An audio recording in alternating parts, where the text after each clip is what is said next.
اگر تو ترسو نمی بودی، تو بیغیرت نمی بودی، انسان می بودی، حیوان نمی بودی، شیر آدم خورده می بودی، تو باید به خاطر از این اطفال صدایت بلند میکردی که نکردی.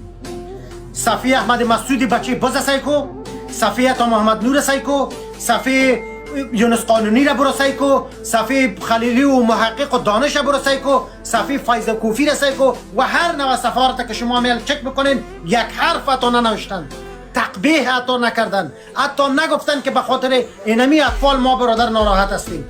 این یادداشت شده در ذهن مردم افغانستان منفور هستین، خائن هستین و بدبخت هستین، جاسوس هستین، کثیف هستین، مردار هستین، بیشرف و بی‌حیثیت و بی‌ناموس هستین. اگر شما واقعا او خاک ناموستون فکر میکردین و مردم افغانستان اولاد از او خاک فکر میکردین، حالا شما باید مثل ما پشتنا استاد میشدین. او انسان بی‌غیرت. این حمله تنها سر ننگرهار نیست، این حمله تنها سر پکتیا نیست، این حمله سر خاک است، سر افغانستان است، سر وطن است. دشمن دیرینی بیگانه است، دشمن پاکستان است.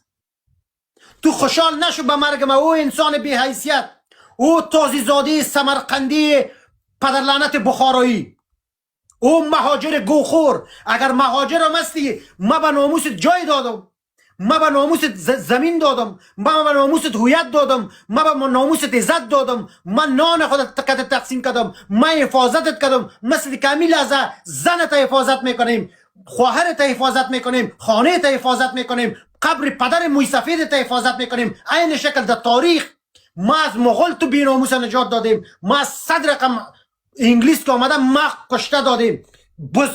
بوزیزم بگه، بوزیزم بس خیلا میگه ما عروس کشیدیم. او بس زاده احمد شاه مسعود قندهار را بچشم ندیده، ولی برو تانگای سوخته روسا را در قندهار ببین.